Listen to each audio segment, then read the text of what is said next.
मैं एक 15-16 साल का बदनसीब लड़का हूँ। मेरा रंग काला है और एकदम से बदसूरत हूँ। आईने में मुझे अपने आप को देखने में बहुत ही शर्म आता था और मुझे ऐसा लगता कि मेरा जान निकल चुका है। इसलिए मैंने आईना देखना बंद कर दिया। मैं कहीं बाहर जाता तो मैं अपने चेहरे को कपड़े से ढक कर चलता था। इसलिए मुझे कहीं आने-जाने में भी शर्म आता था। मुझे मेरे घरवाले भी पसंद नहीं करते थे। हर कोई लोग मुझे कल्लू कल्लू कहकर मेरा मजाक उड़ाते रहते थे।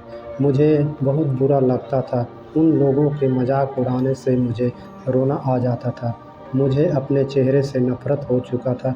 मैं भगवान से रोते हुए यही कहता, आप मुझे किस जन्म की गलती का सज़ा दे रहे हो। कभी-कभी मुझे जीने की इच्छा भी नहीं होता। मैं मर जाना चाहता था, पर मेरे पास मरने के लिए हिम्मत नहीं था।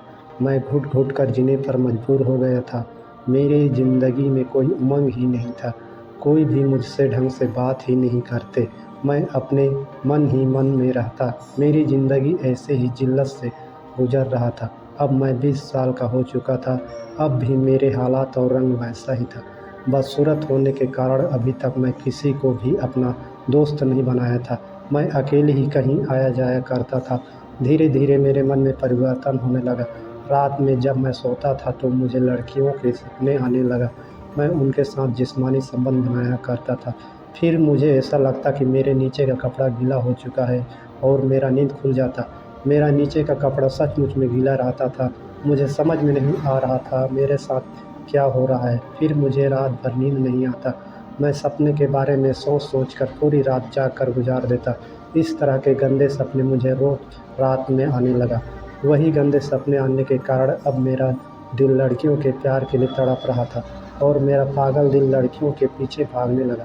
मगर मेरा मजबूरी क्या था, मैं अच्छी तरह से जानता था। मगर मेरे पागल दिल को मेरी मजबूरियाँ नहीं पता।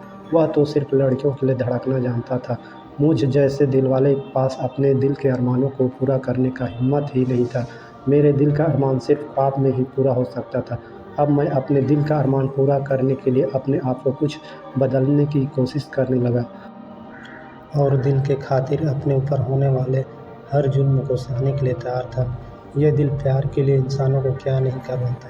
मैं भी अपने दिल के आगे मजबूर था। अब मैं घर से कुछ समय के लिए बाहर घूमने फिरने लगा और प्यार करने के लिए अपनी तरह की बदसूरत लड़की की तलाश करने लगा। मैं किसी खूबसूरत लड़की से अपना दिल नहीं लगाना चाहता था, क्योंकि मुझे पता था कोई भी खूबसूरत लड़की मेरे प्यार को स्वीकार नहीं करेगी। मैं खूबसूरत लड़की से दिल लगाकर अपने मासूम दिल को बोझा दुखाना नहीं चाहता था। इसलिए सोच समझ कर किसी लड़की से दिल लगाऊंगा। खूबसूरत लड़कियां तो सिर्फ मेरे ख्वाबों में ही रहेंगी। हकीकत में मुझे अपने जैसा बदसूरत लड़की चाहिए। मैं अपने ही गांव की लड़की को पटाना नहीं चाहता था, क्योंकि वो सब मेरे बारे में जानती थी। उन्हें पता है गांव में मेरा कितना मजाक उड़ता है। ऐसे मजाक बनने वाले लड़के से कौन सी लड़की प्यार करेगी।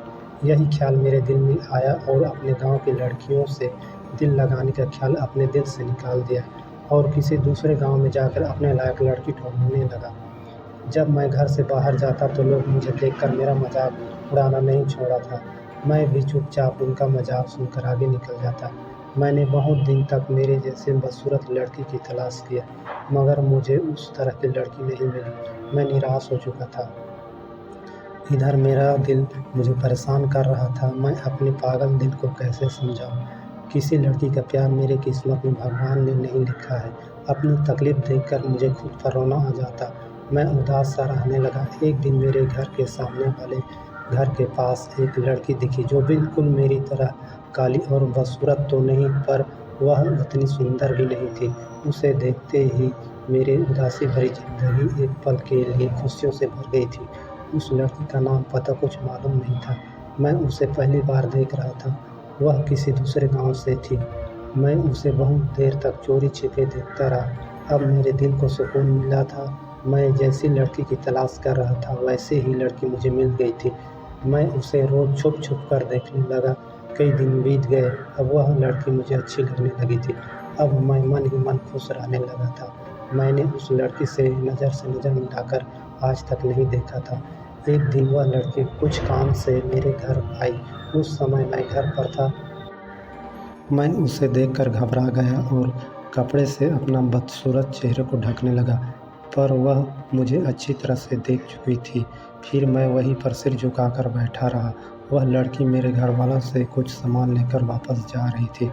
वह जाते-जाते मुझे एक नज़र देखती हुई चली गई। मैं शर्म के मारे अब भी वहीं सिमटा हुआ बैठा था। अब मैं उस लड़की को देखने के लिए मैं अपने घर के बाहर अपने चेहरे पर कपड़ा बाँधकर गुमसुम सा बैठा रहता और उस लड़की को रोज़ देखने की मेरी चाहत बढ़ती जा रही थी। अब वह लड़की हरदम मेरे घर पर आने लगी थी। कुछ देर घर के लोगों से बातें करती फिर चली जाती। उसे देखकर मुझे ऐसा लगता था कि वह मुझे ही देखने आती थी, क्योंकि उसकी नज़र ज़्यादातर मेरे तरफ रहती थी। ये देखकर मेरे अंदर गुदगुदी सी होने लगता था। अब उस अब उसके अब उसके हमारे घर पर आना-जाना मुझे अच्छा लगने लगा था। एक दिन वह आई तो घर पर मेरे सिवा कोई और नहीं था। वह घर पर मेरे सिवा किसी और को न देखकर वो हौले से मेरे पास आई और पूछने लगी, "घर के सभी लोग कहाँ गए हैं?" उसे अपने इतने नज़दीक में देखकर मेरे दिल की धड़कन बढ़ चुका था। मेरा साँसें तेज़ चलने लगा था। मैं ज़िंदगी में पहली बार एक गैर लड़के के सामने था और मैं सकपका गया था। घबराहट के कारण मेरे मुँह से एक शब्द भी नहीं निकल रहा था। मैं सिर झुकाकर चुपचाप बैठा रहा। मुझे चुप देखकर वह फिर से बोली, "तुम बहरे हो या गूंगे?" इस बार मैं बड़ी मुश्किल से बोला, "मुझे नहीं पता।" "क्या मतलब? तुम्हारे घर के लोग कहीं भी गए होंगे तो तुम्हें तो बताए होंगे कि हम लोग कहीं बाहर जा रहे हैं, तो तुम घर का ख्याल रखना।" मैं उसकी बात सुनकर थोड़ी देर चुप रहा, फिर बोला, "वे लोग मुझे कुछ बताकर नहीं जाते।" "वो क्यों?" वह हैरान होकर पूछा। मुझे ऐसा लगा कि वह लड़की मेरे बारे में जानने के बहुत उत्सुक है। मैं अपनी नज़रें झुकाकर बताया, "मेरे घरवाले मुझे पसंद नहीं करते क्योंकि मैं काला और बदसूरत हूँ।" इतना कहते ही मेरा गला भर आया और मेरी आँखों से आँसू निकल पड़े। वह मेरे आँखों से आँसू निकलते देखकर मेरे और नज़दीक आके अपने हाथों से मेरी आँखों से बहे आँसुओं को पोंछने लगी। मैं उसके अगले सवाल का जवाब दे दिया था। वह दोबारा सवाल पूछेगी। वह मेरे जवाब सुनकर अवाक सी रह गई और बोली, "ऐसा कोई करता है क्या? इसमें तुम्हारा कोई गलती नहीं है। जैसा हमें भगवान ने बनाया है हम वैसे हैं। मुझे ही देख लो, मैं भी तुम्हारे जैसे काली और बदसूरत हूँ, पर मुझे इससे कोई फ़र्क नहीं पड़ती। मैं अपनी ज़िंदगी हँसी-खुशी से जीती हूँ। लोग मुझे देखकर कुछ भी कहें, मुझे उसकी कोई परवाह नहीं। एक कान से सुनती हूँ और दूसरे कान से निकाल देती हूँ, लेकिन तुम ऐसा नहीं करते। लोगों की बातों को तुम अपने दिल से ले लेते हो, इसलिए तुम हमेशा परेशान रहते हो। तुम्हें अपने आप को बदलना होगा, तभी तुम खुश रह पाओगे।" पहली बार कोई मुझसे इतना प्यार से बात कर रही थी। मैं भावुक हो गया। मेरी आँखें आँसुओं से डगडगा गई थी। मुझे इतनी खुशी आज तक नहीं मिला था। मुझे लगा कि मेरा दर्द समझने वाली है। मैं अपने आँसुओं को पोंछने लगा। वह मुझे आँसुओं को पोंछते हुए देखकर बोली, "अरे मैं कुछ गलत कर दी क्या जिसे सुनकर तुम किसी बच्चे की तरह रोने लगी?" मैं रूंधे गले में बोला, "आज तक किसी ने मुझसे इतने प्यार से बात किया ही नहीं था। लोग तो सिर्फ मेरा मज़ाक उड़ाते रहते थे। लेकिन आज तुमसे बातें करके मेरे दिल को कितना सुकून मिला, यह मैं बता नहीं सकता। मैं आज तुम्हारी वजह से बहुत खुश हूँ। तुमने मुझे जीने की एक नई राह दिखाई। अब मैं उसी राह पर चलने की कोशिश करूँगा।"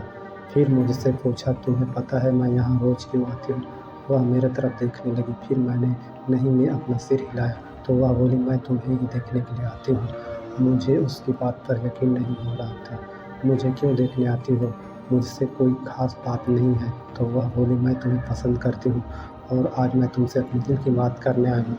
उसकी बात सुनकर मेरा दिल आसमान में उड़ने लगा था। ऐसा लग रहा था कि मैं खुली आँखों से कोई सपना देख रहा हूँ। फिर वह आगे बोली, "मैंने जब से तुम्हें देखा है उसी दिन से तुमसे प्यार करने लगी हूँ। क्या तुम भी मुझसे प्यार करते हो?" मैं उसकी बात सुनकर धीरे से बोला, "मैं भी तुम्हें पसंद करता हूँ, पर तुम एक बार फिर से मेरे रंग, रूप व सकल सूरत को देखकर अच्छी तरह से सोच लो। मैं तुम्हारे प्यार के लायक हूँ या नहीं, मैं अच्छी तरह से सोच चुकी हूँ। प्यार तो मैं तुमसे ही करूँगी। रही खूबसूरती की बात, तो मैं कोई हुस्न की परी नहीं हूँ। हमें खूबसूरत लोगों का प्यार सिर्फ़ सपने में हमें मिल सकता है और वैसा सपना देखना हमारे बस की बात नहीं है।" इतना कहकर वो मुझे अपने बाहों में भर लिया और उसे मैं भी कसकर पकड़ लिया और ज़िंदगी भर के लिए अपने से जुदा नहीं होने देना चाहता था। दोस्तों, कहानी अच्छी लगी हो तो वीडियो को लाइक करना और चैनल को सब्सक्राइब कर लेना। मैं ऐसा ही कहानी वीडियो लेकर आता रहूँगा।